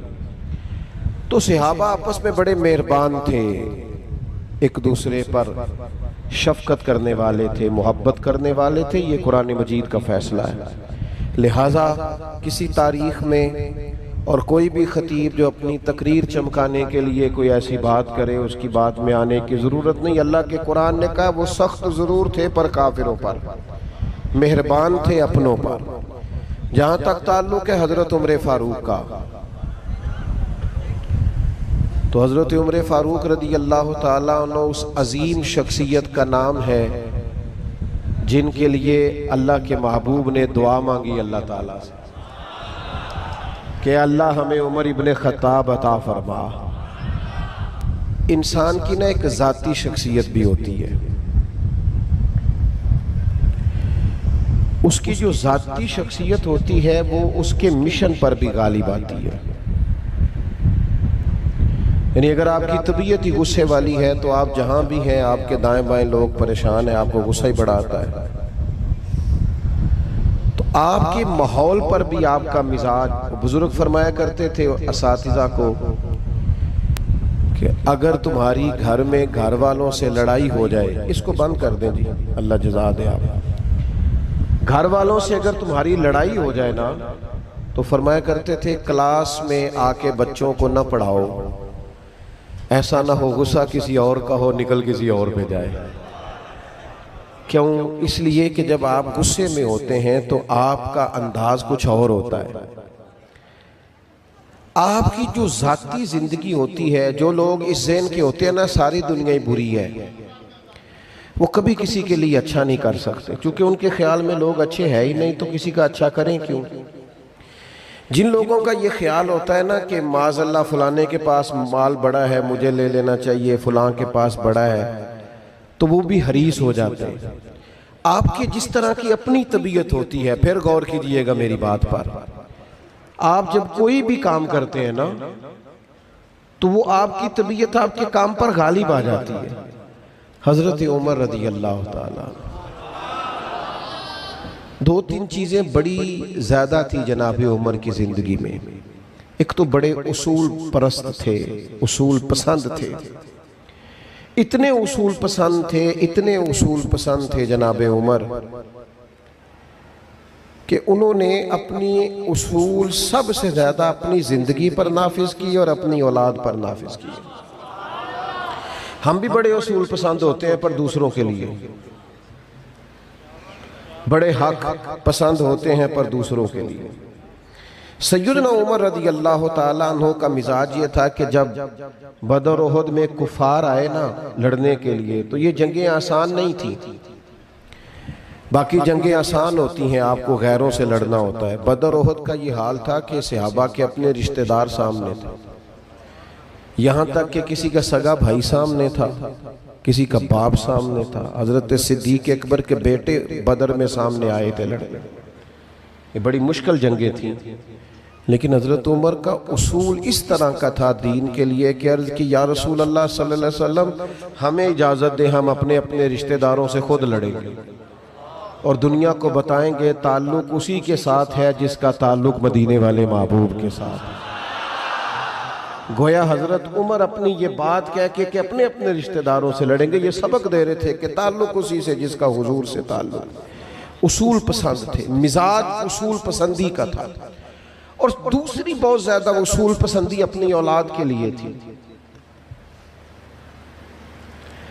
آج سب سے بڑا مسئلہ قیادتوں کا ہوتا ہے، اور کسی لیڈر کو بھی، کسی رہنما کو بھی، پیر صاحب کو بھی، مفتی صاحب کو بھی اپنی جگہ پر بٹھانے کے لیے جو سب سے قابل بندہ ملتا ہے وہ اپنا بیٹا ملتا ہے. یہ سیاسی رہنماؤں سے لے کر دینی رہنماؤں تک ایز اٹ ہے. آپ کو صرف اور صرف اپنا بیٹا ہی نظر آیا ہے. حضرت عمر کے بیٹے حضرت عبداللہ ابن عمر رضی اللہ تعالیٰ عنہ، جنہیں نبی کریم نے کہا یہ نیک آدمی ہے. حضرت عبداللہ ابن عمر رضی اللہ تعالیٰ عنہ صحابہ میں حج کے مسائل سب سے زیادہ حضرت عبداللہ ابن عمر جانتے تھے، اور بڑے بڑے اصحاب فتویٰ بھی ان سے رائے لیتے تھے مسائل حج میں. عالم تھے، احادیث روایت کرنے والوں میں بڑا نام ہے. لیکن حضرت عمر نے منع کیا، فرمایا میرے بعد جب خلافت کا مشورہ ہو رہا ہونا، ایک تو یہ ہے کہ اپنے بعد اپنے بیٹے کو خلیفہ بناؤ، نائب بناؤ، جانشین بناؤ، یہ اصول پسندی دیکھیے۔ فرمایا جب خلافت کا مشورہ بھی ہو رہا ہونا تو میرے بیٹے کو مشورے میں بھی شامل نہ کرنا، اس سے تم نے رائے بھی نہیں لینی، اس لیے کہ یہ میرے بعد 6 رکنی شورا کے ذمے کہ وہ کس کو لاتے ہیں، کس کو بناتے ہیں، رائے بھی نہیں لو۔ آپ سمجھے نا، اصول دوسروں کے لیے، قاعدے دوسروں کے لیے، تقاریب دوسروں کے لیے، ضابطے دوسروں کے لیے۔ حضرت عمر کے صاحبزادے گئے تجارت کرنے کے لیے دوسرے ملک، اور بھی کافی سارے لوگ مدینہ شریف سے گئے، لیکن جناب عمر کے بیٹے کو نفع زیادہ ہوا۔ تو آپ نے اپنے بیٹے سے پوچھا کہ باقی تو اتنا نفع کما کے لائے، تجھے کیسے زیادہ ہو گیا؟ میں بہت بڑی بات کر رہا ہوں، اگر آپ کی سمجھ میں آئے۔ ترازو سب کی جیبوں میں ہے، پر دوسروں کی اولادوں کے لیے۔ ہاں ماپتے تولتے پرکھتے ہیں، پر دوسروں کے بچوں کو نہ ادھر ادھر کی تو بات کر، یہ بتا کہ قافلہ کیوں لٹا۔ مجھے رہزنی سے غرض نہیں، پر تیری رہبری کا سوال ہے۔ تو بتا تو کس طرح کا رہنما تھا، صرف دوسروں کے لیے؟ سب سے زیادہ حضرت عمر تقریر کر رہے تھے مسجد میں، اور گھر آ کے کہنے لگے وہ میں نے لوگوں کو فلاں بات میں تنبیہ کی ہے، اگر نہیں مانیں گے تو سزا تم نے سنی ہے؟ کہا حضور سنی ہے۔ فرمایا یہ بھی یاد رکھنا میرے بچوں، باقیوں کی سزا سنگل ہے، تم میری اولاد ہو، تمہاری ڈبل ہے، یہ بات یاد رکھنا۔ بیٹے کو زیادہ نفع ہوا ہے، یہاں تو ابا جی خوش ہوتے ہیں نا، بیٹا کماؤ پتر ہو گیا، بڑے پیسے کما کے لایا۔ تو حضرت عمر نے کہا بھئی باقی بھی وہی مال لے کے گئے تھے، اسی علاقے سے گئے تھے، اسی طرح سفر، تجھے سے زیادہ کیسے نفع ہوا؟ کہا جی بس ہوا۔ حضرت عمر کو کوئی وجہ تک جب رسائی بیٹے کے ذریعے نہیں ہوئی تو فرمانے لگے چل صرف اتنا ہی بتا۔ لوگوں کو پتہ چل گیا تھا تو امیر المومنین کا بیٹا ہے، کیوں بیچے کوئی اپنے باپ کا نام؟ اقبال سے آ کے کسی نے کہا میں فلانے کا پتر ہوں، فلانے کا بیٹا ہوں، تو اقبال کہنے لگے تھے تو وہ آبا تمہارے ہی، مگر تم کیا ہو؟ ابا دادا کی بات بعد میں کر، پہلے اپنی بتا تو کیا ہے؟ تھے تو وہ آبا تمہارے ہی، مگر تم کیا ہو؟ میاں اپنی بھی تو کوئی بات کرنا، تو کیا ہے؟ اپنا بھی اظہار کر۔ تو حضرت عمر نے کہا لوگوں کو پتہ چل گیا تھا تو امیر المومنین کا بیٹا ہے؟ کہا چل گیا تھا۔ فرمانے لگے پھر بیٹا جتنا نفع لوگوں کو ہوا اتنا تو بھی رکھ لے، اور جو اضافی ہوا وہ مجھے دے، میں مال خزانہ میں جمع کراؤں۔ تو ایک تو اصول پسند بنو اپنی ذات کے لیے اور اپنے گھر والوں کے لیے۔ اصول پسند بنے کس کے لیے؟ بول کے بتائیے۔ اور دوسرا اپنے، یہاں سے شروع کریں، شریعت اپنے گھر میں نافذ کرو، اصول اپنے گھر میں نافذ کرو، یہاں سے سٹارٹ لو، اور اس میں سکون بھی بڑھا ہے، اطمینان قلبی۔ میں خوش بخت سمجھتا ہوں اس باپ کو، نصیبوں والا ہے جس کے بیٹے اگر جوان ہیں تو باپ بیٹا صبح ایک صف میں کھڑے ہو کے فجر کی نماز جماعت سے پڑھتے ہیں۔ وہ خوش نصیب شخص ہے جو صبح کٹھے جا کے مسجد میں باجماعت نماز پڑھتے ہیں۔ تو پہلی بات یہ کہ اصول پسند تھے۔ دوسری بات حضرت عمر کی، حضرت عمر فاروق نے نا اپنی نگرانی بڑی تگڑی کر کے کی ہے، اپنا محاسبہ بڑا کیا ہے، اپنا حساب بڑا رکھا ہے۔ یہ جو لوگ چاہتے ہیں نا ان کی صحت ٹھیک رہے، انہیں اپنا حساب رکھنا چاہیے۔ اتنا کھائیں، اس سے زیادہ نہ کھائیں، اس قدر زیادہ چینی لیں، اس سے زیادہ گوشت اتنی مقدار میں کھائیں، اس سے زیادہ، اتنی دیر بیٹھیں پھر اس کے بعد سیر کریں۔ اپنا جو بندے دھیان رکھتے ہیں ان کی صحت، تو اسی طرح جو اپنا محاسبہ کرتے ہیں ان کی روحانی زندگی بھی ٹھیک رہتی ہے۔ بزرگ اپنا دھیان رکھتے تھے، کوئی زیادہ لقب پکارتا تھا تو پریشان ہو جاتے تھے، کوئی زیادہ نعرے لگتے تھے تو پریشان ہوتے تھے۔ میں اپنی گاڑی میں جب بیٹھتا ہوں نا اور لوگ گاڑی کے پیچھے بھاگتے ہیں تو میں کثرت سے استغفار پڑھتا ہوں اور میں کہتا ہوں مالک میں اس قابل نہیں ہوں، ان لوگوں کی توجہ اگر اس طرف ہو گئی ہے تو ہماری کوتاہیاں ضرور معاف کرنا، یہ خوش گمانی میں مبتلا ہیں بیچارے، تو اگر کوئی ان کا اچھا جذبہ ہے تو انہیں اجر عطا کر۔ ہم نہ اپنا حساب نہیں رکھتے، اپنا محاسبہ نہیں کرتے۔ جناب عمر کا یہ عالم تھا، حضرت ابو دردہ فرماتے کھڑے ہو کے نا اندر ایک باغ کے، تو حضرت عمر اپنے آپ سے باتیں کر رہے ہیں۔ ہمیں زمانہ گزر گیا، ہم نے اپنے آپ سے بات ہی کوئی نہیں کی۔ اقبال کہتے ہیں ڈھونڈتا پھرتا ہوں اے اقبال اپنے آپ کو، آپ ہی گویا مسافر آپ ہی منزل ہوں میں۔ اپنے آپ سے حضرت عمر باتیں کر رہے ہیں۔ او سنگیو، او آؤ یار اپنے آپ سے باتیں کریں۔ حضرت عمر اکیلے کھڑے ہو کے نا باغ میں، جناب ابو دردہ کہتے ہیں میں اچانک داخل ہوا تو حضرت عمر اپنے آپ سے باتیں کر رہے ہیں، کہنے لگے خطاب کا بیٹا عمر اور امیر المومنین، واہ بھائی واہ، خطاب کا بیٹا اور امیر المومنین۔ پھر فرمانے لگے عمر اپنی ذمہ داری صحیح کر کے ادا کر، کہیں ایسا نہ ہو کہ اللہ کی بارگاہ سے تجھے سزا دی جائے۔ اپنا محاسبہ اپنا امام قشیری کہتے ہیں ایک دن گٹھا اٹھا کے لکڑیوں کا سر پہ عمر گزر رہے تھے، لوگوں نے پوچھا کسی اور سے کیوں نہیں کہا؟ فرمانے لگے بچے بھی ہیں اور فرما بردار بھی ہیں، غلام بھی ہیں اور فرما بردار بھی ہیں، لیکن میرا نفس تھوڑا بڑا ہو گیا تھا، اسے ذرا سمجھا رہا ہوں، اسے تھوڑا سمجھا رہا ہوں، اپنے آپ سے ذرا خود کلامی کر رہا ہوں ذرا۔ ہم تو خود آگاہی سے بڑی دور ہے میرے بھائی، ہم یہ اوہو نعرے، یہ تصویریں، یہ 10 لوگ مجھے جانتے ہیں، کونے سے کسی سے میرا نام پوچھ لینا، شکر ہے جی اللہ دا، اللہ نے بڑی عزت دیتی، خود ہی اپنی تعریفیں آپ ہی اپنے منہ سے خود ہی میاں بٹو جی بڑا کرم ہے جی اللہ کا جی، بس جی اب بڑی بات ہے جی، فرما بردار تھا میں، ابا جی کا بھی بڑا ہی، بچوں کی بھی بڑی خدمت کی، پڑوسیوں سے۔ یہ آپ کیوں کہہ رہے ہیں؟ خوشبو بتایا نہیں کرتی، خوشبو تو آیا کرتی ہے۔ آپ کو کہنا کیوں پڑا؟ آپ کو بتانا کیوں پڑا؟ آپ یہ کیا مجبوری بن گئی؟ اب کوئی تعریف نہیں کر رہا تو خود سے اپنی شروع کر دی، چھوڑ دیں۔ یہ کمزور لوگوں کی علامت ہے۔ طاقتور لوگ کبھی بھی اپنی ذات کا بت بنا کے اس کے پیچھے نہیں بھاگا کرتے۔ خدا مجھے ایسی خدائی نہ دے کہ اپنے سوا کچھ دکھائی نہ دے۔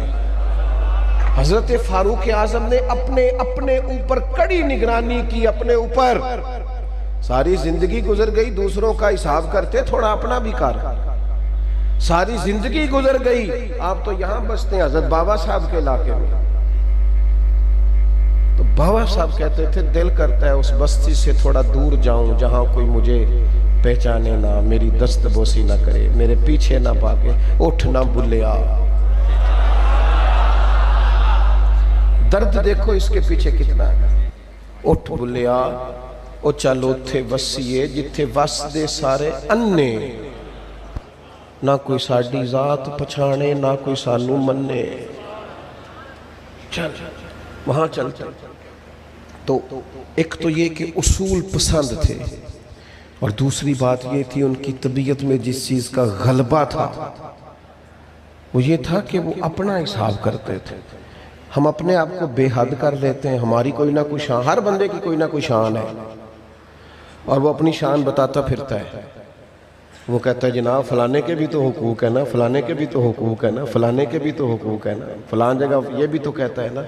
میں ائمہ مساجد کے حقوق بیان کرتا رہتا ہوں، علماء کی بات کرتا ہوں، لیکن میں کہتا ہوں اتنا کمزور ہو کہ عالم کی بات نہ کرو کہ محسوس لگے کہ وہ بڑا کوئی طبقے کا کمزور آدمی ہے۔ بات ضرور کریں حقوق کی، پر سطح سے نیچے نہ اتریں۔ اللہ نے عالم دین کو بڑا وقار عطا فرمایا، بڑی شان عطا کی۔ والد صاحب یہ کہیں کہ ماں باپ کے بڑے حقوق ہیں، پر اتنا کمزور ہو کر کبھی بات نہ کریں۔ حقوق لیے جاتے ہیں، حقوق کی خیرات نہیں مانگی جاتی۔ کمزور نہ کریں اپنے آپ، تو اپنا محاسبہ کرنا ہے۔ ہم نے اپنے آپ سے گفتگو کرنی، ہم نے تھوڑا سا تزکیہ کی طرف بڑھنا ہے اور اصولوں کو اپنے اوپر اپلائی کرنا ہے۔ تیسری بات آپ کو حضرت عمر میں بڑی ملے گی، وہ یہ تھی کہ طبیعت میں بلا کی سادگی،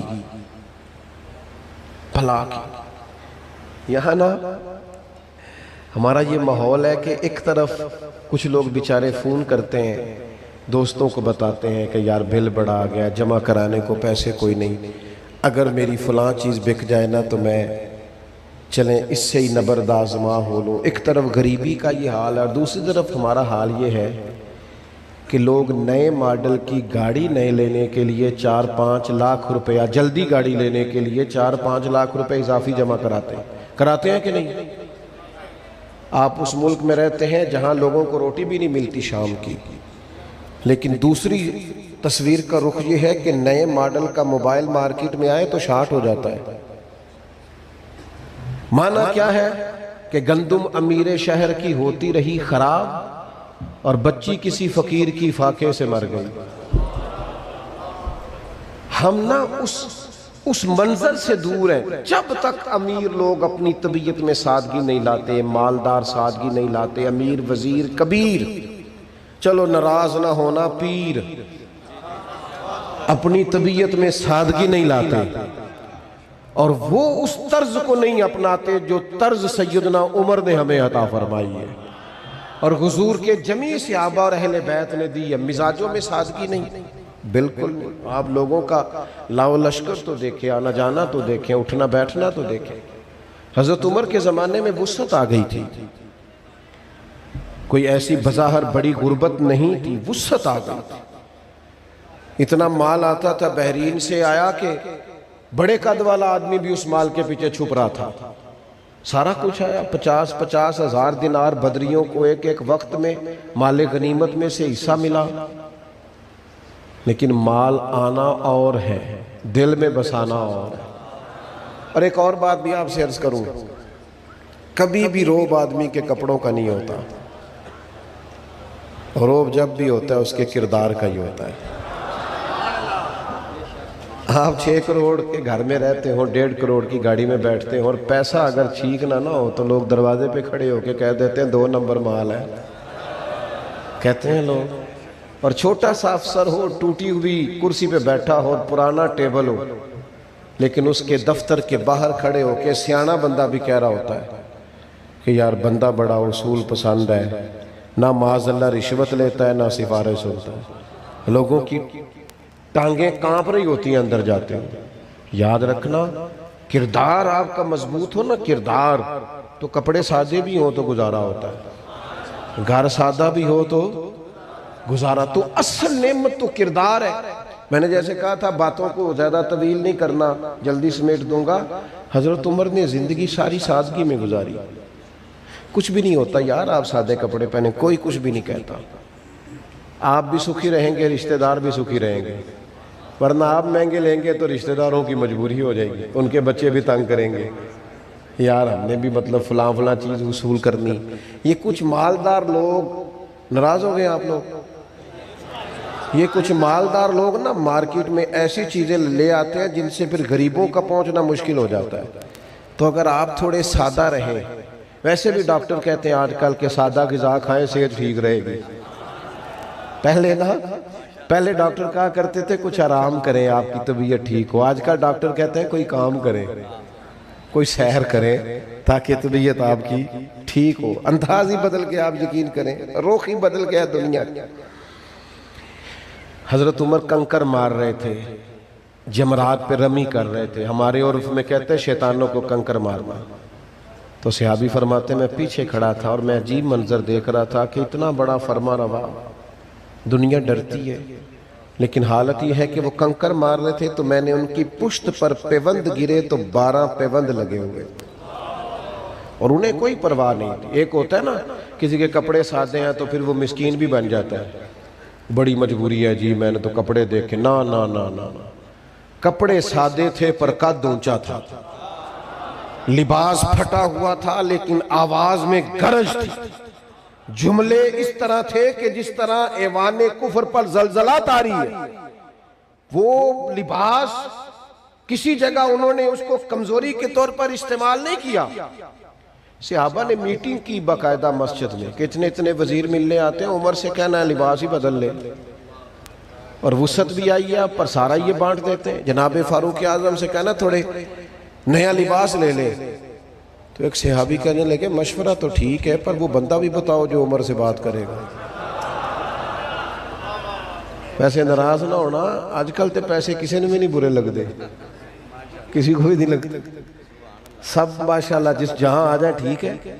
بلکہ جتنے پیسے آتے جاتے ہیں اتنا ہی خرچہ بھی بڑھتا جاتا ہے, جگہ بھی بنتی جاتی. بھئی عمر سے بات کون کرے گا نیا کرتا لینے کی؟ تو لوگ کہنے لگے ایک شخصیت ہے نا جن کی فاروق اعظم نہیں ٹالتے, وہ کون ہے؟ مولا علی شیر خدا. حضرت مولا کائنات سے کہا آپ کہیے نا جناب عمر سے. تو حضرت علی نے کہا بھئی بات بھی تمہاری ٹھیک ہے, کہنا بھی چاہیے, پر میں عمر کو جانتا ہوں یہ بات میں نے بھی کوئی نہیں کہنی. دیکھو تو صحیح کہلانا کیا ہے کہ ذرا لباس مہنگا پہن لیں. بات چلتے چلتے حضرت مولا علی کے مشورے سے سیدہ عائشہ تک پہنچی. انہوں نے بلا لیا, حضرت عمر حاضر ہو گئے. کہا صحابہ کا خیال ہے کہ لوگ آتے ہیں ملنے کے لیے اور اللہ نے آپ کو اعزاز دیا ہے, تو لباس بدلنے میں حرج بھی کوئی نہیں, اور جائز پیسے ہو تو شریعت منع بھی نہیں کرتی, تو آپ کیوں نہیں تبدیل کر لیتے؟ تو حضرت عمر کہنے لگے اماں جی آپ حکم کریں, شام کے لیے بدل لوں گا میں, جیسے آپ کہیں. ہر جگہ سر اٹھایا نہیں جاتا, کچھ جگہ سر جھکا کے بھی بات مانی جاتی ہے. حکم کریں بدل لوں گا. لیکن ایک بات کرنے کی اجازت ہے. سیدہ پاک فرمانے لگی عمر کیجئے. تو فرمانے لگے اماں جی یہ جس طرح کا کپڑے میں نے اب پہنے ہیں نا, میں حضور کے زمانے میں بھی اسی طرح کے پہنتا تھا. ابو بکر صدیق کے دور میں بھی میرا رنگ یہی تھا. میرا دل کرتا ہے میں وہیں کھڑا رہوں جہاں کریم نے ہمیں کھڑا کیا تھا. میرا جی چاہتا ہے, میں نہیں چاہتا کہ میں کسی آسائش میں جاؤں. بس جناب عمر نے بات کی, پھر جواب کوئی نہیں آیا. تھوڑی دیر کے بعد صرف سیدہ عائشہ کے رونے کی آواز آئی اور فرمایا عمر لوگ بھی ٹھیک کہتے تھے پر جو آپ کہتے ہیں وہ تو بالکل ہی ٹھیک ہے, وہ تو بالکل درست ہے. میرے بھائی تھوڑی سی سادگی آ جائے نا مزاجوں میں. ایک مصر کے ادیب ہیں, انہوں نے بڑی خوبصورت بات لکھی ہے سمجھانے کے لیے. وہ کہتے ہیں کہ میرے ایک دوست تھے, تو میں اچانک ان سے ملنے کے لیے گیا تو ان کے پیٹ میں بڑی تکلیف تھی.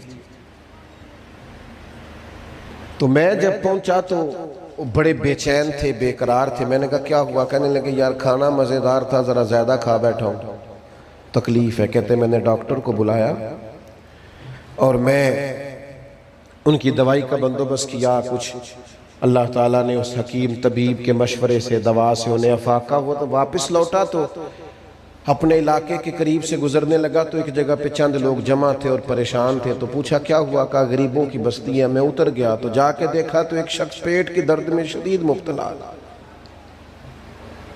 تو کہا تو میں نے پوچھا کیا ہوا؟ تو کہا اس نے 3-4 دن سے روٹی نہیں کھائی, بیچارہ غریب ہے. تو دانشور کہتے ہیں کہ اسے بھی میں نے, چونکہ میرے جاننے والے تھے کافی سارے ڈاکٹر حضرات سمجھ لے زیادہ حکیم, تو میں نے بلایا, ان کو بھی دوائی کھلائی. لیکن جب میں گھر لوٹا تو میں سوچنے لگا کہ وہ جو زیادہ کھا کے بیمار ہوا ہے وہ اگر تھوڑی مناسب کھا لیتا تو یہ بیچارہ جو بھوک سے بیمار ہو گیا یہ تو بچ جاتا, اور پیٹ درد دونوں کی ٹھیک ہو جاتی, اس کی بھی ٹھیک ہو جاتی اور اس کی بھی ٹھیک ہو جاتی. ہمارا یہ مسئلہ ہے کہ جب ہم پہلے لوگ بات کرتے ہیں غریبوں کی, مسکینوں کی, لیکن جب ان کے پاس مال آتا ہے پھر وہ کہتے ہیں غریب سیانے ہی نہیں, محنت ہی نہیں کرتے, ان کو محنت کرنی چاہیے, جد و جہد کرنی چاہیے, یہ عقل مند ہی نہیں ہوتے. اور بھئی غریب تو سیانے ہوتے ہی نہیں, کیونکہ جدے کار دانے. عقل کے لیے بھی تو پیسوں کی ضرورت ہے نا, تو وہ آئیں گے تو پھر یہ عقل آئے گی نا, گاڑی ہوگی تو چلانے کا طریقہ بھی آ جائے گا. آخری گزارش آپ کی خدمت میں یہ کرنی ہے میرے بھائی, 1 محرم ہے, حضرت عمر کا یوم شہادت ہے. میری ایک دیرینہ خواہش ہے آپ کی خدمت میں وہ بات عرض کرتا ہوں. حضرت عمر نے نا زندگی گزاری قوم کی فلاح و بہبود کے لیے. کس کو نہیں پتا, اس مجمع میں چھوٹا بچہ بھی ایسا نہیں ہوگا جسے پتا نہ ہو کہ حضرت عمر چہرے پہ نقاب ڈال کے لوگوں کی خبرگیری کرتے. سب کو پتا ہے, بولیے بولتے نہیں آپ ناراض ہیں؟ کہیں الحمدللہ پتہ ہے. چلیں انشاءاللہ اسٹیج والوں نے بھی بولنا ہے انشاءاللہ. وہ بھی سب کے ساتھ ہی ہیں، جمہوری ملک علیحدہ نہیں. پتہ ہے سب کو جی. تو حضرت عمر نے یہ کہا تھا یہ کام صرف حکمران نے کرنا ہے، دوسرا کوئی نہ کرے. کہا تھا؟ بولیے. خیر خواہی صرف حکمران کرے گا، دوسرا کوئی نہیں کرے گا. چل تو چہرے پہ نقاب ڈال کے رات کو پتہ نہ کر کے آ، بازار میں نکل کے جن کا تجھے پتہ ہے کہ مجبور ہے ان کا ہی خیال کرنا شروع کر دے. باتیں صرف سنانے کے لیے، تقریریں صرف ہو حضرت آ جائیں 2 گھنٹے خطاب کریں پھر کیا ہوگا. میں اکثر دوستوں سے کہتا ہوں تقریروں کو کانوں کی لذت سمجھ لیے. اتنا بڑا مجمع ہے، وہ کہاں تک ماشاءاللہ پیار سے لوگ آئے ہیں. ایک ایک بندے کو یہ حدیث آتی ہے کہ حضور نے فرمایا ایک طوائف نے، گناہگار عورت نے، مانا یہ کہ گناہگار عورت نے کتے کو پانی پلایا تو بخشش ہو گئی. آتی ہے سب کو؟ سب کو آتی ہے. یہاں سڑک پہ کتا مر جائے، کبھی آپ نے دیکھا مرے ہوئے کو بھی کوئی ہٹا دے، سائیڈ پہ کر دے؟ گاڑی کے ٹائروں سے اس کا گوشت لگ لگ کے سڑک سے ہٹتا ہے. کس لیے دین سنتے ہو؟ کس لیے محفلیں، تقریریں، جمعے، خطبے؟ مانا کیا ہے؟ بس سنا سبحان اللہ کہیں گزر گئے. گاڑی کے ٹائروں سے کتوں اور جانوروں کے گوشت لگ لگ کے سڑک صاف ہوتی ہے، مرے ہوئے کو بھی کوئی سائیڈ پہ کرنے کو تیار نہیں. کس لیے دین سیکھا، پڑھا، سنا، سنایا؟ پتہ چل جائے اب جس کی تصویر سیاسی جلسے پہ نہیں آئی اس کی دینی بورڈ پہ آ جائے، اس لیے محفل ہوتی ہے. تھوڑا سا نام ہو جائے خدا را. حضرت عمر کی زندگی پڑھنے والوں، سننے والوں، بتانے والوں، جناب فاروق اعظم حکمران تو بعد میں بنے، لیکن ان کے جو اخلاقی رویے تھے، جو خبرگیری تھی، جو اصول پسندی تھی، جو ان کا اپنا محاسبہ نفس تھا، وہ تو ساری زندگی جاری رہا. ہم سمجھتے ہیں یہ کام صرف ہم حکمران بنیں گے تب کریں گے. اپنی زندگی سے کام لیں. عمر بیتتی جا رہی ہے. جو جوان تھے وہ بوڑھے ہو رہے ہیں، تندرست تھے وہ بیمار ہو رہے ہیں، جن کے حافظے مضبوط تھے کمزور ہو رہے ہیں. کتنی کو دیر ہم نے منصوبے بنانے. اب عملی زندگی میں آئے، کردار و عمل کے ساتھ چیزوں کو سینچیں، آگے بڑھے. آج ہم ایک بزرگ کے سال ثواب کے لیے آئے ہیں، اللہ ان کی بخشش فرمائے. تو ایسا تو نہیں ہے نا کہ وہ اکیلے دنیا سے گئے ہیں، باقی کسی نے جانا ہی نہیں. ہم سب نے بھی جانا ہے. اس لیے عملی زندگی اب تو یہ ہے کہ جو سیکھا ہے اس پر عمل شروع کر دیں.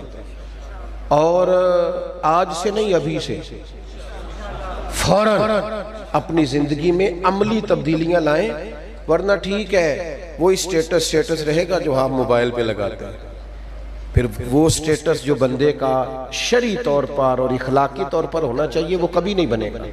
اس لیے موبائل کے سٹیٹس سے باہر نکلو، اخلاقی سٹیٹس چیک کرو کہ ہمارا کیا ہے، رویہ کیا ہے، اس پر اپنی زندگی کو لگائیں.